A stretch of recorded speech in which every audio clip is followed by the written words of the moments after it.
I lost my voice. I don't only mean it in the figurative sense, I also mean it in the physical sense. Then you have magic. Where I think it initially started, the summer of 2023, I was working on my master's project and I was supposed to graduate in December of that year, 2023. I was so damn tired. I was just seriously thinking of quitting. And I remember that summer during the month of August, not only was I working on my master's project, I was also working on another project for my master's. It was just a lot of things at the same time, plus being a content creator and all these different things. I remember that during the month of August, I had the month off from school, technically, just because my classes and the deliverables were kind of done. And then I was waiting for classes to pick up again in September. So during the month of August 2023, I didn't have any I didn't have a lot of obligations. So I took that time to rest and relax and try to focus on content creation for a little bit. And I remember that one of the last weekends of that month, I had friends over. When my friends left that week, on the Monday or the Tuesday, I lost my voice. And I was like, that's weird. But I assumed that because maybe my friends were over, I assumed that it was just that we had too much fun. You know, we did drink some alcohol. We did, you know what I mean? So I assumed that maybe I had just a little bit too much fun and that hopefully my voice would come back. But the days went by and my voice did not come back. The weeks went by and my voice did not come back. I will try to find some clips so that she can see what my voice sounded like. It sounded terrible. I'm okay. I'm okay. I'm not sick. I'm not sick. I have a chronic hoarseness. Wait, did I say hoarseness? Wait, Tomar, why are you in the group? Why are you in the group? Why are you in the Why are you in the I can take the cat out for a walk. We're taking the cat out on a walk. That is so cute. Wait, how long are we gonna walk for? My sim disappeared. Wait. Oh, is it a rabbit hole? No way. To the point where also, like, mind you, I was also taking, and I'm still taking voice lessons. I was taking like singing lessons at the time. So it affected also my ability to sing. It affected my ability to talk on stream. My voice just sounded terrible. At some point, I was like, okay, well, that's enough. I need to see a medical professional.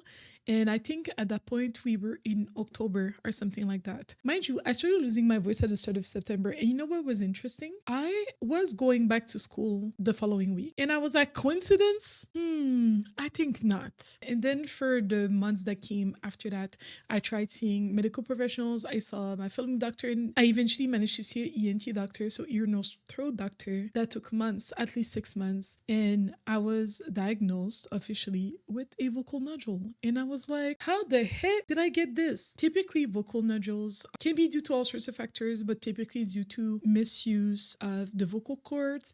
So maybe if you don't speak properly, you don't sing properly, you don't use your vocal cords properly, certain factors can also contribute for sure, like if you're a smoker, etc., etc. But I was like, how the heck did I go from my voice being, I guess, kind of fine, because I don't remember necessarily my voice getting worse over time. It almost feels like it just happened instantaneously. And I'll have to go back because thankfully, because I'm a content creator and I was still creating live streams during that period, I'm able to see how my voice kind of evolved during that period, to see how it changed. But it just seems like one morning my voice was different and it just got worse over time. During the course of the next few months, that was in 2023, right? After starting September 2023, during the course of the next few months, my voice got so bad. So you have to see vocal nodules as being a lump of skin on your vocal cords, which makes it so that your vocal cords cannot close completely when you talk.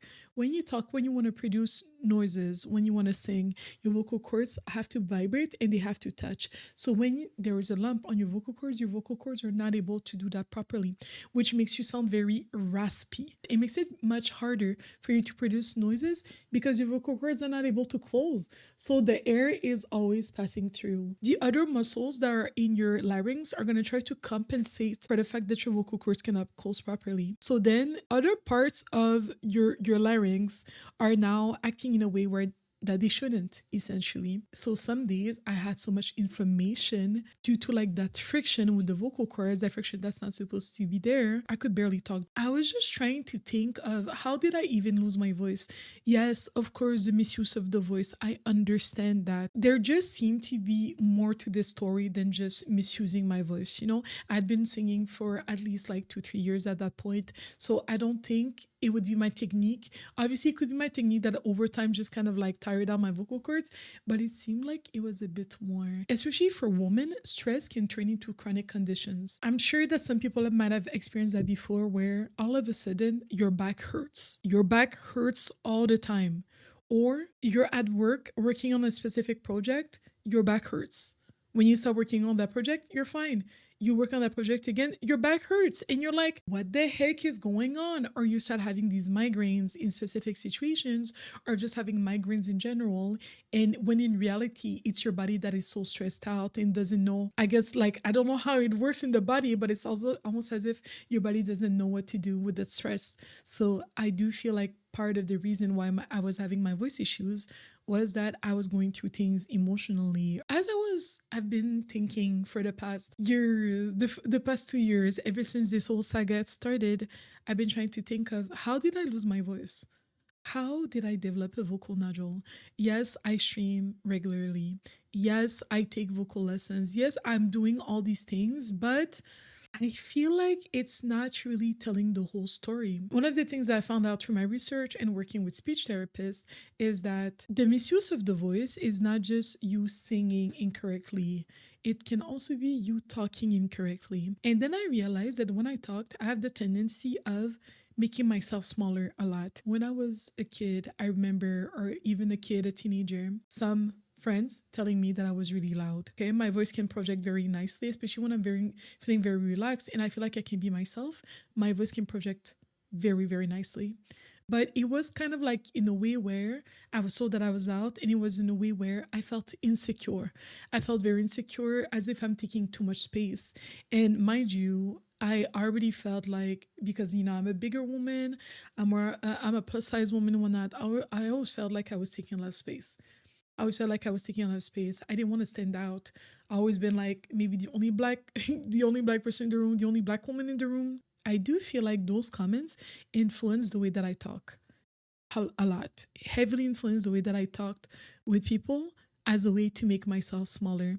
And I realized that one of the ways I talked, and also my singing teacher also noticed that, is that I had the tendency of kind of talking like this, like being very intentional to try to like talk in a way that's not going to sound as threatening, and that's not going to come across as being too aggressive. But this is not necessarily like the good way for me to talk. You know what I mean? It does put a lot of stress on my vocal cords, and maybe it does feel nice. Maybe you don't, maybe I didn't know. It didn't feel wrong, but clearly that was not the right way for me to talk. And when I stopped talking like that, that's when my voice started improving. I can definitely see my sort of tendency of talking in a certain manner as a way to make myself smaller, as a way to not take as much space and not seem as threatening. Am I masking?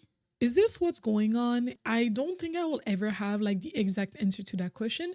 But one thing that I realized also is that during the period that I lost my voice when I was in grad school, I was anxious, I was stressed out, I was burnt out, I was tired. If I were to go back to school, I have to make serious changes. Whatever, the way that I was raw dogging this grad program was not it. During one of my classes, sometimes I felt stupid.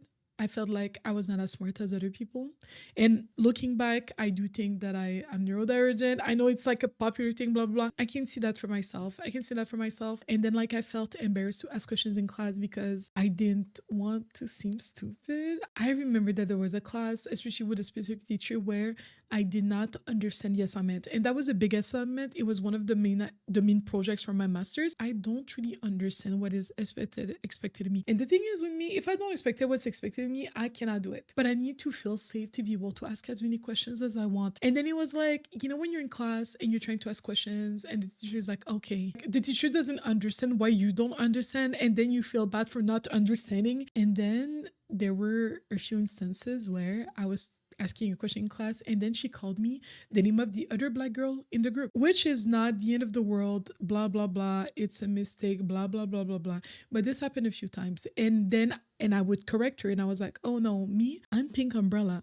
I'm Leslie Beauty. I don't know if it's because she didn't hear me, but she wouldn't correct herself. I just felt shitty. If I was in a better mindset, I would have been like kind of like shrugged it off and things like that.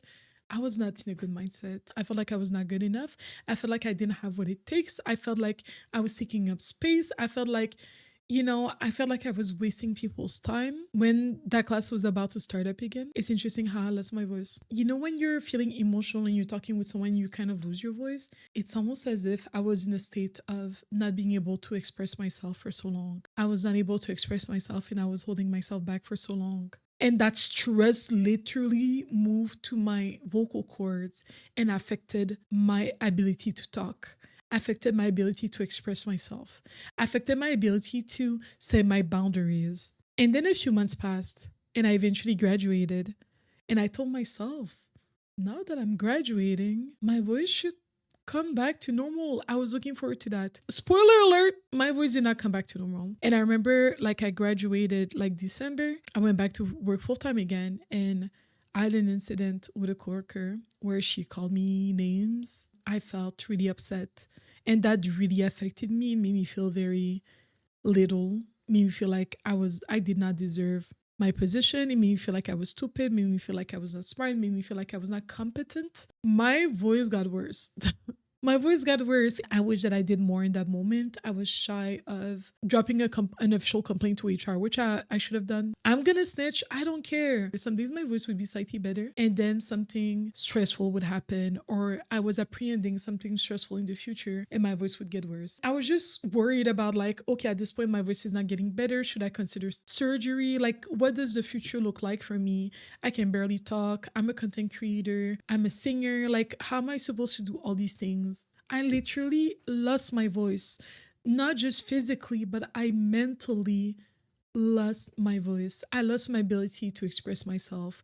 I lost my ability to set my boundaries. I lost my ability to tell people about myself. I was letting people step on my toesies. And during that period, also like a bit more recently, I also lost a friend. When I look back, I can see how I was not good enough at setting boundaries.